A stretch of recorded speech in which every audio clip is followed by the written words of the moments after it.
America ಅಧ್ಯಕ್ಷ Donald Trump ಆಟಾಟೋಪ ಮಿತಿ ಮೀರ್ತಿದೆ.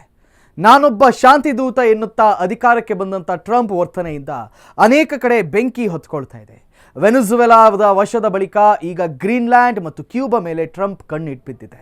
ಅತ್ತ ಕೊಲಂಬಿಯಾ, ಇರಾನ್ಗೂ ಕೂಡ ಟ್ರಂಪ್ ಬೆದರಿಕೆ ಹಾಕಿದ್ದಾರೆ. ಅಮೆರಿಕ ಅಧ್ಯಕ್ಷರ ಈ ನಡವಳಿಕೆ ಒಬ್ಬ ಸರ್ವಾಧಿಕಾರಿಯ ವರ್ತನೆಯಂತಿದೆ ಅಂತಿದ್ದಾರೆ ಅನೇಕರು. ಟ್ರಂಪ್, ಡೊನಾಲ್ಡ್ ಟ್ರಂಪ್ ಪ್ರಸ್ತುತ ಅಮೆರಿಕದ 47ನೇ ಅಧ್ಯಕ್ಷ. ಮೇಕ್ ಅಮೆರಿಕಾ ಗ್ರೇಟ್ ಅಗೇನ್ ಅನ್ನೋ ಘೋಷಣೆಯ ಮೂಲಕ ರಿಪಬ್ಲಿಕನ್ ಪಕ್ಷದಿಂದ ಆಯ್ಕೆಯಾಗಿರುವಂಥ ವ್ಯಕ್ತಿ ಟ್ರಂಪ್.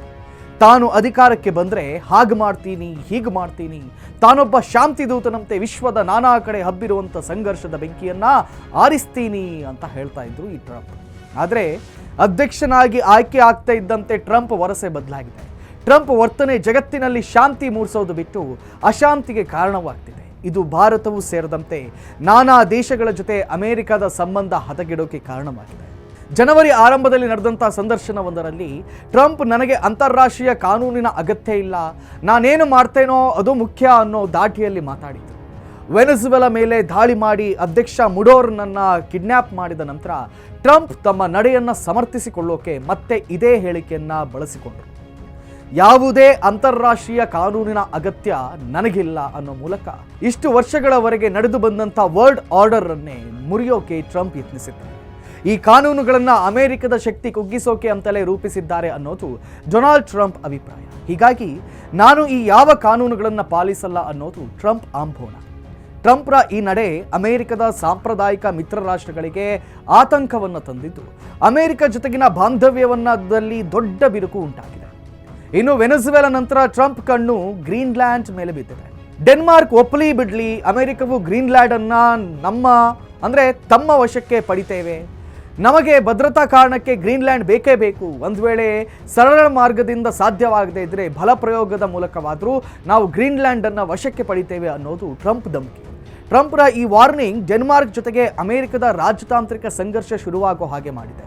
ಇದಕ್ಕೆ ಡೆನ್ಮಾರ್ಕ್ ತೀಕ್ಷ್ಣ ಪ್ರತಿಕ್ರಿಯೆಯನ್ನು ಕೊಟ್ಟಿದೆ. ಒಂದು ವೇಳೆ ಯಾರಾದರೂ ಡೆನ್ಮಾರ್ಕ್ ಮೇಲೆ ಬಲ ಪ್ರಯೋಗಕ್ಕೆ ಮುಂದಾದರೆ ಅಲ್ಲಿಂದ ನಮ್ಮ ಅನುಮತಿಯೂ ಕೂಡ ಬೇಕಿಲ್ಲದೆ ಗುಂಡುಗಳು ಹಾರುತ್ತವೆ ಅಂದಿದೆ. ಆದರೆ ಡೆನ್ಮಾರ್ಕ್ ವಾರ್ನಿಂಗ್ಗೆ ಟ್ರಂಪ್ ಕ್ಯಾರೆ ಅಂತಿಲ್ಲ.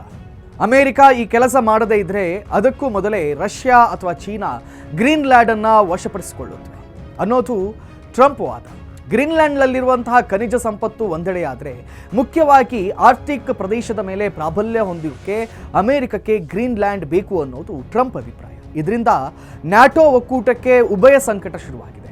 ನ್ಯಾಟೋ ಒಕ್ಕೂಟದ 12 ಸದಸ್ಯರ ಪೈಕಿ ಅಮೆರಿಕ ಮತ್ತು ಡೆನ್ಮಾರ್ಕ್ ಕೂಡ ಒಂದು ವೇಳೆ ಅಮೆರಿಕ ಡೆನ್ಮಾರ್ಕ್ ಸುಪರ್ದಿಯಲ್ಲಿರುವಂಥ ಗ್ರೀನ್ಲ್ಯಾಂಡನ್ನು ಬಲವಂತವಾಗಿ ವಶಪಡಿಸಿಕೊಳ್ಳೋಕೆ ಮುಂದಾದರೆ ನ್ಯಾಟೋ ಒಕ್ಕೂಟ ಅಂತ್ಯವಾಗುತ್ತೆ ಅಂತ ಡೆನ್ಮಾರ್ಕ್ ಎಚ್ಚರಿಕೆ ನೀಡಿದೆ. ಇನ್ನು ವಿಶ್ವಸಂಸ್ಥೆಯ ಜೊತೆಗಿನ ಒಪ್ಪಂದಗಳು ನಿರರ್ಥಕ ಅನ್ನೋ ದಾಟಿಯಲ್ಲಿ ಟ್ರಂಪ್ ಮಾತಾಡಿದ್ದಾರೆ. ಇದೇ ಜನವರಿ 7ರಂದು ವಿಶ್ವಸಂಸ್ಥೆಗೆ ಸಂಬಂಧಿಸಿದಂಥ ಸಂಸ್ಥೆಗಳು ಸೇರಿದಂತೆ ಒಟ್ಟು 66 ಅಂತಾರಾಷ್ಟ್ರೀಯ ಸಂಸ್ಥೆಗಳೊಂದಿಗೆ ಸಹಭಾಗಿತ್ವವನ್ನು ಹೊರಬರೋ ಆದೇಶಕ್ಕೆ ಟ್ರಂಪ್ ಸಹಿ ಹಾಕಿದರು. ಇದೇ ವೇಳೆ ಅಮೆರಿಕವಿಲ್ಲದಂಥ ನ್ಯಾಟೋ ಒಕ್ಕೂಟಕ್ಕೆ ರಷ್ಯಾ ಮತ್ತು ಚೀನಾ ಹೆದರೋದಿಲ್ಲ ಅನ್ನೋ ಮೂಲಕ ನ್ಯಾಟೋಗೆ ಬಲವಿರುವುದೇ ಅಮೆರಿಕದಿಂದ ಅನ್ನೋ ಸಂದೇಶವನ್ನು ಪರೋಕ್ಷವಾಗಿ ಸಾರಿದ್ದಾರೆ. ಗ್ರೀನ್ಲ್ಯಾಂಡ್ ವಶಕ್ಕಾಗಿ ಅಮೆರಿಕ ನ್ಯಾಟೋ ಒಕ್ಕೂಟ ತ್ಯಜಿಸೋಕು ಸಿದ್ಧ ಅನ್ನೋ ಸಂದೇಶವನ್ನು ಟ್ರಂಪ್ ರವಾನಿಸಿದ್ದಾರೆ. ಆದರೆ ಟ್ರಂಪ್ರ ಈ ನಡೆಯಿಂದ ಜಾಗತಿಕ ಮಟ್ಟದಲ್ಲಿ ಅಮೆರಿಕದ ಪ್ರಭಾವ ಕುಗ್ಗಲಿದೆ. ಮುಖ್ಯವಾಗಿ ಚೀನಾ ಹಾಗೂ ರಷ್ಯಾ ಆ ಸ್ಥಾನವನ್ನು ತುಂಬೋಕೆ ದಾರಿ ಮಾಡಿಕೊಟ್ಟಂತಾಗುತ್ತೆ. ಇನ್ನು ಕೇವಲ ವಿದೇಶಗಳ ಮೇಲೆ ಮಾತ್ರವಲ್ಲ, ಅಮೆರಿಕದ ಮಧ್ಯಂತರ ಚುನಾವಣೆಯ ಮೇಲೂ ಕೂಡ ಟ್ರಂಪ್ ಕೆಂಗಣ್ಣು ಬೀರಿದ್ದಾರೆ. ಇತ್ತೀಚೆಗೆ ಮಾತಾಡಿರುವಂಥ ಟ್ರಂಪ್ ಡೆಮೊಕ್ರಾಟ್ಗಳು ತಮ್ಮನ್ನ 3ನೇ ಬಾರಿಗೆ ವಿವಿಧ ರೀತಿಯಲ್ಲಿ ತಮ್ಮನ್ನ ಹೊಸಕೆ ಹಾಕುವಂತಹ ಹುನ್ನಾರವನ್ನು ನಡೆಸಿದ್ದಾರೆ.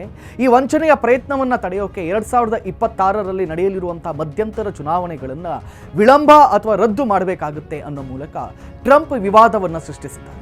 ಇದು ತಮ್ಮ ರಾಜಕೀಯ ವಿರೋಧಿಗಳನ್ನು ಮಟ್ಟ ಹಾಕೋಕೆ ಮತ್ತು 3ನೇ ಬಾರಿಗೆ ಅಧ್ಯಕ್ಷ ಗಾದಿಗೆ ಏರೋಕೆ ಟ್ರಂಪ್ ನಡೆಸುತ್ತಿರುವಂತಹ ಹುನ್ನಾರ ಅಂತ ಟೀಕಾಕಾರರು ಆರೋಪಿಸಿದ್ದಾರೆ. ಈ ಹಿಂದೆಯೂ ಕೂಡ 3ನೇ ಬಾರಿ ಅಧ್ಯಕ್ಷರಾಗೋಕೆ ತಡಕಾಗಿರುವಂತಹ ಕಾನೂನಿನ ತಿದ್ದುಪಡಿ ತರೋ ಬಗ್ಗೆ ಟ್ರಂಪ್ ಮಾತಾಡಿದ್ದಾರೆ. ಟ್ರಂಪ್ರ ಈ ಹೇಳಿಕೆಗಳು ಅವರು ಸರ್ವಾಧಿಕಾರಿಯಾಗಿ ಬದಲಾಗ್ತಿರೋದರ ಸೂಚನೆ ಅನ್ನೋದು ಅನೇಕ ರಾಜಕೀಯ ವಿಶ್ಲೇಷಕರ ವಾದ. ಇದರ ಜೊತೆಗೆ ಈಗ ಹೊತ್ತಿ ಉರಿತಿರುವಂತಹ ಇರಾನ್ ಬಗ್ಗೆಯೂ ಟ್ರಂಪ್ ಕಿಡಿಕಾರಿದ್ದಾರೆ. ಇರಾನ್ನಲ್ಲಿ ಆಂತರಿಕ ಸಂಘರ್ಷ ಭುಗಿಲೆದ್ದಿದೆ. ಕರೆನ್ಸಿ ಕುಸಿತ ಮತ್ತು ಆರ್ಥಿಕ ಬಿಕ್ಕಟ್ಟು ಮತ್ತು ಸ್ವಾತಂತ್ರ್ಯದ ವಿಷಯವಾಗಿ ನಾಗರಿಕರು ಸರ್ಕಾರದ ವಿರುದ್ಧ ಪ್ರತಿಭಟನೆ ನಡೆಸ್ತಾ ಇದ್ದಾರೆ. ಗಲಭೆ ಮತ್ತು ಅಣ್ವಸ್ತ್ರಗಳ ಬಗ್ಗೆ ಅಮೆರಿಕದ ಜೊತೆ ಮಾತುಕತೆ ನಡೆಸೋಕೆ ಇರಾನ್ ಈ ಕೂಡಲೇ ಮುಂದಾಗಬೇಕು ಅಂತ ಟ್ರಂಪ್ ಆಗ್ರಹಿಸಿದರು. ಇದೇ ವೇಳೆ ಒಂದು ವೇಳೆ ಪರಿಸ್ಥಿತಿ ಕೈ ಮೀರಿದರೆ ಇರಾನ್ ಮೇಲೆ ದಾಳಿ ನಡೆಸಲು ಸಿದ್ಧರಿದ್ದೇವೆ ಅನ್ನೋ ಹೇಳಿಕೆಯನ್ನು ಸಹ ಟ್ರಂಪ್ ನೀಡಿದ್ದಾರೆ. ಇರಾನ್ ಅಣ್ವಸ್ತ್ರ ಕಾರ್ಯಕ್ರಮದ ಮೇಲೆ ಸುದೀರ್ಘ ಸಮಯದಿಂದ ಅಮೆರಿಕ ಹದ್ದಿನ ಕಣ್ಣಿಟ್ಟಿದೆ.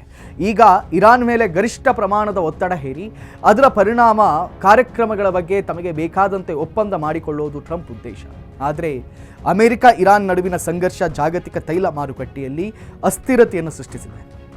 ಜೊತೆಗೆ ಮಧ್ಯಪ್ರಾಚ್ಯದಲ್ಲಿ ಯುದ್ಧದ ಭೀತಿಯನ್ನು ಕೂಡ ಆವರಿಸಿದೆ. ಈಗಾಗಲೇ ಟ್ರಂಪ್ ಆದೇಶದ ಮೇರೆಗೆ ವೆನೆಜುವೆಲಾ ಅಧ್ಯಕ್ಷ ವಡೋರ್ನನ್ನ ಬಂಧಿಸಿ ಅಮೆರಿಕಕ್ಕೆ ಕರೆದೊಯ್ದಿರುವಂಥ ಘಟನೆ ಜಾಗತಿಕ ಮಟ್ಟದಲ್ಲಿ ತಲ್ಲಣವನ್ನು ಸೃಷ್ಟಿಸಿದೆ. ಇದೇ ಸಂದರ್ಭ ಟ್ರಂಪ್ ಅಮೆರಿಕ ವೆನೆಜುವೆಲಾವನ್ನ ಅನಿರ್ದಿಷ್ಟಾವಧಿ ಕಾಲ ಆಳಲಿದೆ ಅಂತ ಟ್ರಂಪ್ ಹೇಳಿದ್ದಾರೆ. ಜೊತೆಗೆ ನಾನೇ ವೆನೆಜುವೆಲಾದ ಹಂಗಾಮಿ ಅಧ್ಯಕ್ಷ ಅಂತ ಸಾಮಾಜಿಕ ಜಾಲತಾಣದಲ್ಲಿ ಘೋಷಿಸುವ ಮೂಲಕ ವಿವಾದಕ್ಕೆ ಕಾರಣವಾಗಿದ್ದಾರೆ. ಇದರಿಂದಾಗಿ ಅಂತಾರಾಷ್ಟ್ರೀಯ ಮಟ್ಟದಲ್ಲಿ ಅಮೆರಿಕವನ್ನ ಸಾಮ್ರಾಜ್ಯಶಾಹಿ ಅಂತ ಖಂಡಿಸಲಾಗ್ತಾ ಇದೆ. ಜೊತೆಗೆ ಟ್ರಂಪ್ರ ಈ ನಡೆ ಯುರೋಪಿಯನ್ ಒಕ್ಕೂಟದೊಂದಿಗೆ ಅಮೆರಿಕದ ರಾಜತಾಂತ್ರಿಕ ಸಂಬಂಧ ಹದಗೆಡೋಕೆ ಕಾರಣವಾಗಿದೆ. ಇನ್ನು ವೆನೆಜುವೆಲಾ ನಂತರ ಕ್ಯೂಬಾಕ್ಕೂ ಕೂಡ ಟ್ರಂಪ್ ವಾರ್ನಿಂಗ್ ನೀಡಿದ್ದಾರೆ. ಅಮೆರಿಕ ಮತ್ತು ಕ್ಯೂಬಾ ನಡುವೆ ಹಲವು ದಶಕಗಳ ಸಂಘರ್ಷವಿದೆ. ಈ ಭಾಗದಲ್ಲಿ ಎಡಪಂಥೀಯ ಸರ್ಕಾರಗಳು ಪ್ರಾಬಲ್ಯವನ್ನು ಕುಗ್ಗಿಸೋದು ಅಮೆರಿಕದ ಉದ್ದೇಶ. ವೆನೆಜುವೆಲಾಗೆ ಸೇನಾ ಭದ್ರತೆಯನ್ನು ನೀಡಿ ಅದಕ್ಕೆ ಪ್ರತಿಯಾಗಿ ಕ್ಯೂಬಾ ಇಂಧನವನ್ನು ಸಬ್ಸಿಡಿ ದರದಲ್ಲಿ ಪಡಿತಾ ಇತ್ತು. ಇದರಿಂದ ಕ್ಯೂಬಾದ 50% ಇಂಧನ ಕೊರತೆ ನೀಗ್ತಾ ಇತ್ತು. ಈಗ ಮಡೂರೋ ಅಮೆರಿಕದ ವಶದಲ್ಲಿರೋದ್ರಿಂದ ವೆನೆಜುವೆಲಾ ತೈಲ ಸಂಪತ್ತು ಅಮೆರಿಕದ ನಿಯಂತ್ರಣದಲ್ಲಿದೆ. ಹೀಗಾಗಿ ಇಂಧನ ಪೂರೈಕೆ ಸ್ಥಗಿತಗೊಳಿಸಿ ಕ್ಯೂಬಾದ ಮೇಲೆ ಒತ್ತಡ ಹೇರೋದು ಟ್ರಂಪ್ ಹುನ್ನಾರ. ಹೀಗಾಗಿ ಕ್ಯೂಬಾ ತನ್ನ ವ್ಯವಸ್ಥೆಯನ್ನ ಸರಿಪಡಿಸಿಕೊಳ್ಳದೆ ಹೋದ್ರೆ ಕ್ಯೂಬಾ ಮೇಲೆ ಕೂಡ ದಾಳಿ ಮಾಡಬೇಕಾಗುತ್ತೆ ಅನ್ನೋ ವಾರ್ನಿಂಗ್ ಅನ್ನ ಟ್ರಂಪ್ ನೀಡಿದ್ದಾರೆ. ಇದಾಗಿತ್ತು ಈ ಹೊತ್ತಿನ ವಿಶೇಷ. ನೋಡ್ತಾ ಇರಿ ಅಶ್ವವೇಗ ನ್ಯೂಸ್. ಇದು ಸತ್ಯಾನ್ವೇಷಣೆಯ ಓಟದಲ್ಲಿ.